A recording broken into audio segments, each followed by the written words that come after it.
seuraava pieni vastoinkäyminen. Mua vähän jännitti siinä vuokraamassa, että mitenköhän maksun käy. Nyt on verkkatakki kyllä liikaa.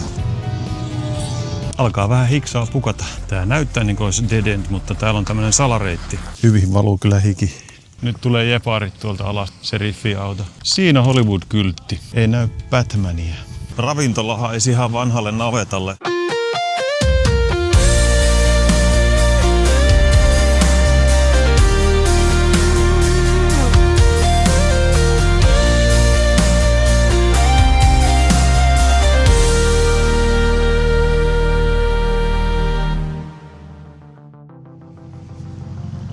Huomenta. Ensimmäinen yö takana täällä LA:ssa. Ihan ok motelli.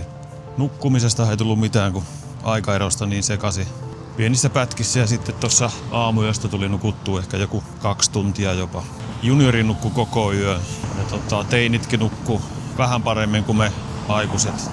Nousi ylös tossa joskus 4 maissa. Rupesin hoitaa noita liittymiä muillekin kuin mulle. Mä otin Tellon liittymän niin kuin valmiiksi jo Suomessa. Se toimi heti, kun tultiin tänne, niin totesin sen niin toimivaksi, että otetaan myös sitten muille sama liittymä. No sittenhän se ei mennytkään niin helposti ja alkoi tämmönen seuraava pieni, miten nyt sanoisi, vastoinkäyminen tai haaste. Täytyi siis 4 liittymää ostaa ja mä sain sen 1 ensi ostettua. Puolisolle saatiin se toimimaan ja sitten mä ajattelin, että mä ostan sen jälkeen 3 vielä lapsille. Maksut meni 3 läpi, mutta liittymät jäi sitten pending-tilaa. Ja odottelin siinä varmaan jonkun tunteroisen ja sitten oli yhteydessä Tellolle, että mikäs juttu tää on, että nämä on pending-tilassa. Sieltä vastattiin, että ne on peruttu, että ne ei mennyt jostain automaattisesta tarkastuksesta läpi, niin ne täytyy perua ne tilaukset. Ja sitten mä kysyin, että pitääkö mun tehdä uusi ja sieltä, että joo, että teet uuden vaan ja tarkistat tiedot. Ja mähän tein uuden ja sama juttu sille. Laitoin taas sähköpostia, ne kyllä aika nopeasti sieltä vastas. Mut sitten ne käski, että sun pitää soittaa heille, että katsotaan sitten asia kuntoon. No, sitähän mä soitin. Selvisi, että siellä oli joku lukitus päällä ja ne halusi vähän kuulustellakin, että mikäs mies mä oikein oon, että mä ostelen liittymiä tolla tavalla. Ja sanovat, että joo, nyt se on ok. Ja sitten mä sain 1 liittymän siitä otettua ja sitten oli vielä 2 jäljellä. Ja sanovat, että joo, että ne 2 kyllä pitäisi mennä ihan nyt sitten niin kuin automaattisesti lupasivat. No sittenhän mä ajattelin, että mä tilaan ne 2 muutakin liittymää siitä nopeasti. Ja olin sitten ensimmäistä niistä 2 viimeisestä tilaamassa, niin maksu epäonnistui. Ja että mitä nyt? Ja kokeilin niin kuin varmaan 2 kertaa ja maksu hylätty. Ja sitten mä ajattelin, no ei voi olla totta. Sama nimittäin kävi silloin, kun ostin puolisolle liittyvät maksu hylätty. Tuli pankilta viesti, että epäilyttävä maksu, että vastaat tähän viestiin A, jos haluat suorittaa maksu. Tai jos teit maksun itse. Vastasin silloin, että tein itse ja sen sai niin menemään siinä läpi. Mutta nyt ei tullut mitään viestiä, ei vaan mene läpi. Sitten ei muuta kuin yhteyttä pankkiin. Chatissa roikui vajaan tunni. Selvisi, että ne oli lukinut sen mun kortin. Huijausepäily. Niin oli lukittu sitten kortti.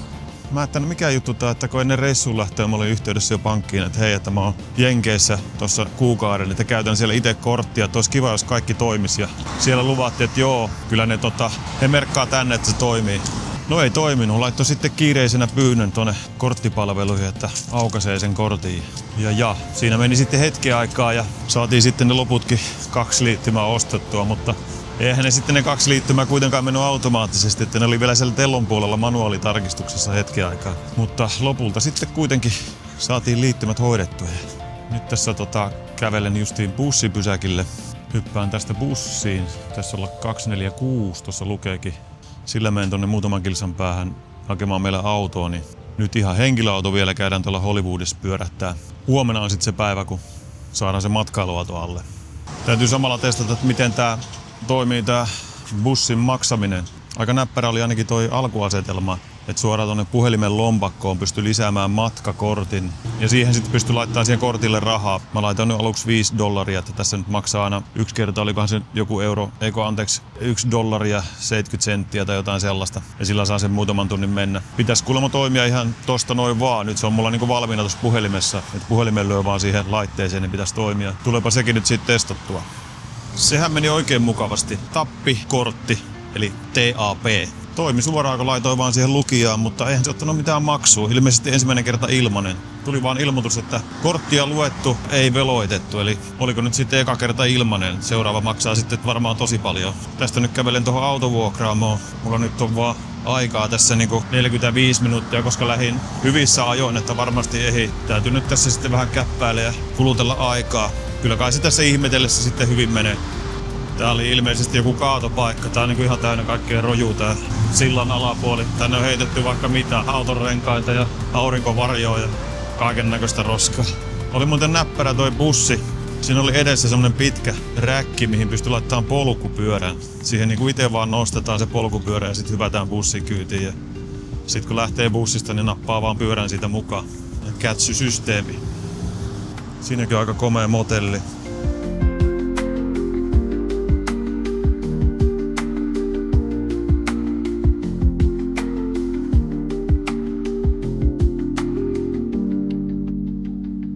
Nyt on auto alla. Meni vuokraamossa aika mukavasti. Pankin piti tosiaan mulle ilmoitella, että koska korttia voi taas käyttää. Mua vähän jännitti siinä vuokraamossa, että mitenköhän maksun käykö. Mitään viestiä ei ollut tullut. Löytiin kortti laitteeseen ja sit jännitettiin ja maksu meni läpi. Ja sitten siinä puolen minuutin sisään tuli pankilta viesti, että kortti pitäisi taas toimia. Että nyt kävi ihan hyvä tuuri. Nyt on sitten ajettu LA:ssa myös autolla. Käyn hakemaan tuosta perheen kyytiin ja sitten käydään ensin aamupalalla, todennäköisesti Mäkkärissä, ja sitten lähdetään ajeleen tällä autolla kohti Hollywoodia.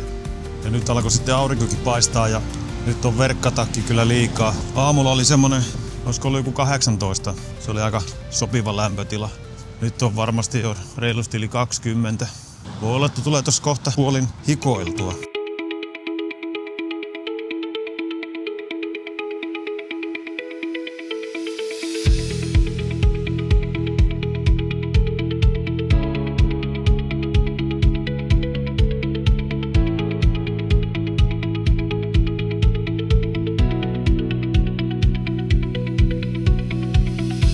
Tää on aika jännä ajaa täällä Amerikassa, kun en heti hoksannut, että silloin kun on punaiset valot risteyksessä, niin oikealle saa kääntyä silti, ellei sitä ole erikseen kielletty. Nyt osaan sitten senkin.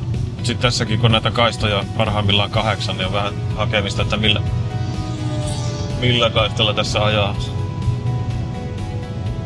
Tästä olisi 40 minuuttia sinne Hollywood Lake Parkkiin, mistä lähdetään sitten seikkailemaan Hollywood-kylttiä kohti.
Jes, selvittiin tänne puistoon vihdoin ja viimein. Muutama muukin, mutta ei mikään hirveä ruuhka onneksi. Lämpötila on ehkä joku 24 maksimissa, ehkä 25, aika sopiva. Tästä nyt lähdetään sitten pikkuhiljaa kiipeämään tonne kylttiä kohti. Tarkoitus olisi päästä tonne kyltin taakse.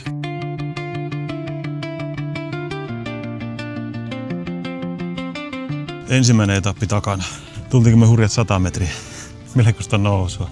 Ja kun on lämmin, niin alkaa vähän hiksaa pukata. Nyt tässä on tämmönen spotti, mistä sitten saa vähän lisää kuvia tosta kyltistä. Sitten kohti seuraavaa etappia. Nyt on tää vaarallinen osuus tässä tämän kapean tien reunalla. Täytyy mennä meinaa aika varovasti. Sieltä saattaa autoja tulla vastaan. Eli mennään nyt tätä samaa reittiä, mitä me äsken tultiin autolla alas, niin nyt kävellään tonne ylös. Siellä pitäisi olla semmonen portti, mistä päästään puikkaamaan sinne reitille, mikä menee tonne kyltin taakse. Hikeä pukkaa, selkä ja vatta ihan märkänä. 26 astetta lämmintä. Kyllä se vaan lämmittää. On semmonen vilpoinen tuuli onneksi, että se vähän helpottaa. Tuossa lukee, että local traffic only. Dead end, no vehicle access to the Hollywood sign. Tänne sit vaan mennään.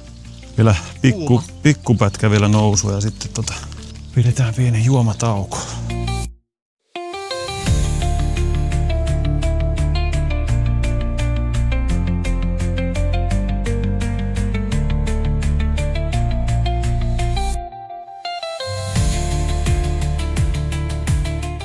Mukava on toi tuuli, onneksi se vähän niinku helpottaa tätä meininkiä. Itse kun en oo hirveästi helle ihmisiä, niin tää kuitenkin menee. On tää niin hienoa, että ei sitä oikeastaan mietikään sitten. Ei haittaa vaikka vähän hikivirtaa. Tästä olisi vielä vähän kiipeämistä tonne seuraavalle spotille. Sieltä voi räpsiä taas hyviä kuvia lisää.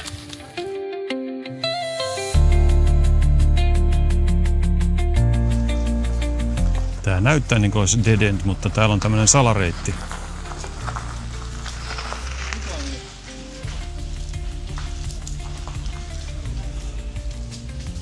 Täällä viisiä pääsee täältä.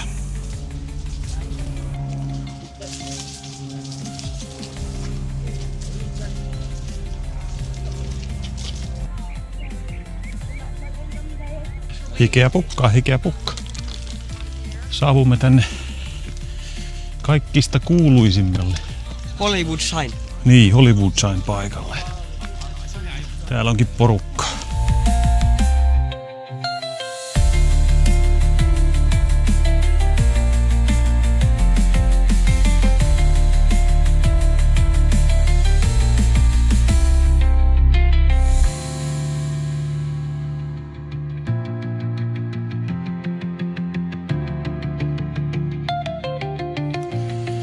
Sitten jatketaan matkaa. Saatiin muutama kuva taas ja sitten alkaa tää kaikkeesta raskain osuus. Kiipeäminen tonne ylös. Katsotaan selvitäänkö sinne asti. Niin kuin näkyy, niin jos näkyy, niin hyvin valuu kyllä hiki. Välillä tulee semmoisia mukavia viileitä tuulen puuskia, niin vähän raitistaa. Ei oo muuten porukkaa täällä. Aika rauhassa saa täällä mennä. Teini väsyy ja... En mä väsyn. Hyvin jaksaa vielä. Reissu vielä. Viimeiset pari mutkaa ja... Tää on tosi jyrkkää nousu. Sitten on mukava katsella Los Angelesia aina tuolla sivussa. Se ei videolla näykään, että kuinka jyrkkää tää nousu on. Alkaa olla viimeisiä mutkia ja... Aivan märkänä hiestä koko sakki. Sitten tuolla joku pörrää helikopterilla. Me tyhmät täällä kävellään. Kopterilla olisi päässyt paljon paremmin. Siellä menee 2. Tuo pikkunen ei ole valittanut vielä kertaakaan. Täysillä päästellyt menemään. Isommalla on siellä pitkät housut ja melkein hupparikin päällä. Eikä tunnu missään. Täällä on meinaan tosi kuuma nyt. Viimeinen mutka. Ja nyt. Mikä tuuli. Ai että. Mikäs tää kyltti täällä on? Lucasfilm Foundation Mountains Recreation Conservation Authority. Santa Monica Mountains Conservancy. Wildlife Conservation Board. Steven Spielberg. The Trust for Public Land. Conserving Land for People. On tässä vastaan tullut myös nyt ehkä joku, sanoisinko, 10 ihmistä ja takanakin tulee muutama ja nyt tulee jeparit tuolta alas tai joku seriffiauto. Vai onko joku huoltoyhtiö? Public Safety Communications. Tuolla alhaalla on meidän auto. Varmaan näkyy tästä kamerasta tosi hyvin. Siinä Hollywood-kyltti. Täällä tuuli sen verran, että saatiin paidakin kuivaksi ja nyt voidaan lähteä sitten alaspäin täältä. Pitäisi mennä huomattavasti nopeammin toi alaspäin meno. On kyllä hienot maisemat. Ei tätä oikein niinku kameralla saa sillä tavalla otettuakaan, että tää kannattaa tulla kokemaan. On kyllä huikeeta.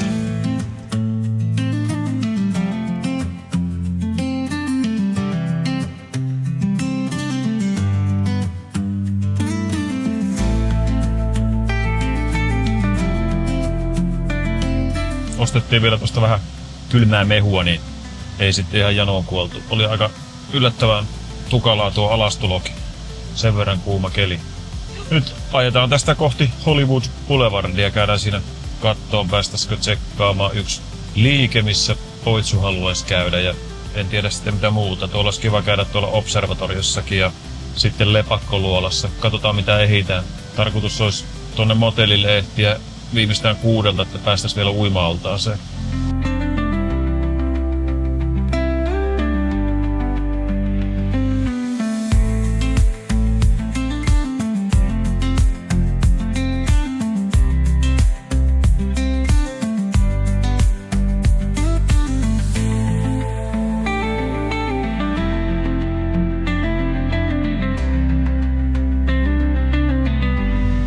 Hollywood Boulevardi.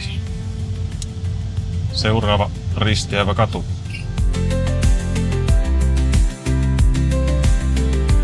Mitähän näihin maksaa? Miten nämä toimii?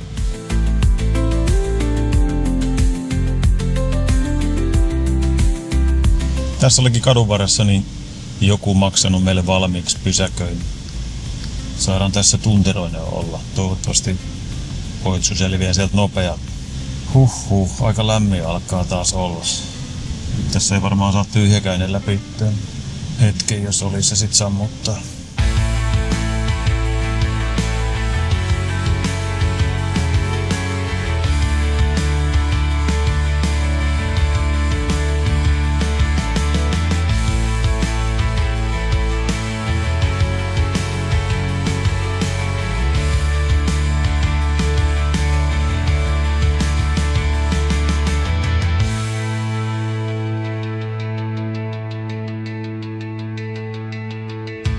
Niin, käydään tuossa vielä Lepakkoluolassa.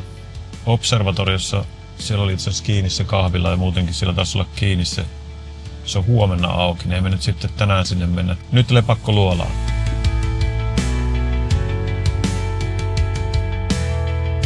Juniorin sain mukaan Lepakkoluolille. Muut jäi tonne autoon odottelee. Tuli silloin lapsena katsottua paljon sitä Batmanin ja Robinin seikkailuja. Pakkohan tää on nähdä.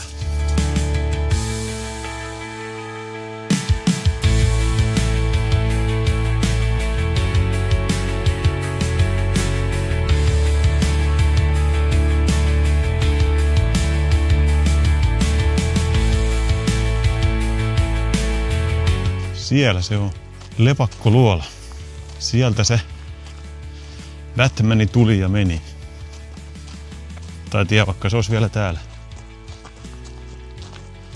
Tähän on laitettu vähän uutta aitaa eteen.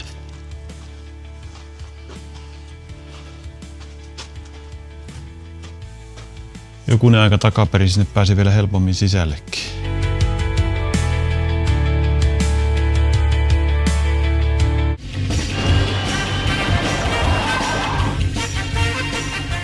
Siellä on Lepakkoluola.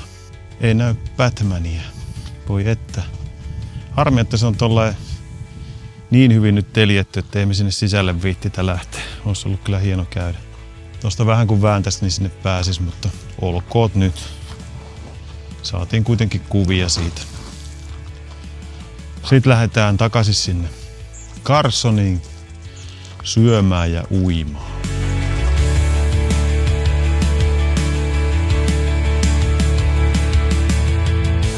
Olipas se hyvää pizzaa. Jännä se ravintolahan ei ihan vanhalle navetalle. Se varmaan oli ollut sitten joku vanha navetta. Se oli sisältävän vähän semmonen kulahtainen oloinen. Mutta ruoka oli ihan hyvää. Nyt kroppa vähän muistuttelee, että pitäisi olla jo nukkumassa. Täällä kello on nyt vasta 5, mutta sehän on niinku Suomessa 3 yöllä. Alkaa olla vähän poikki, mutta me lähdetään vielä tästä uimaan. Ja katsotaan mitä sen jälkeen keksitään.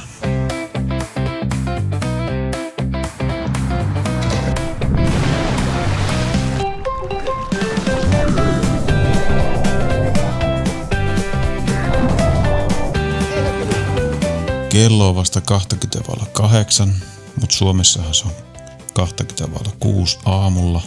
Alkaa jo vähän väsyttää. Huomenna uusi päivä ja huomenna sitten vihdoin ja viimein käydään hakemassa se matkailuauto.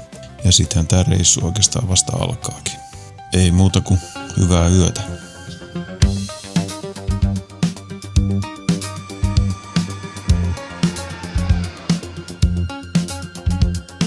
Yksi mies voi saada aikaan muutoksen Hese. Hese Tuppe. Yksinäinen ristiretkeläinen vaarallisessa maailmassa. Ritari S:n maailmassa.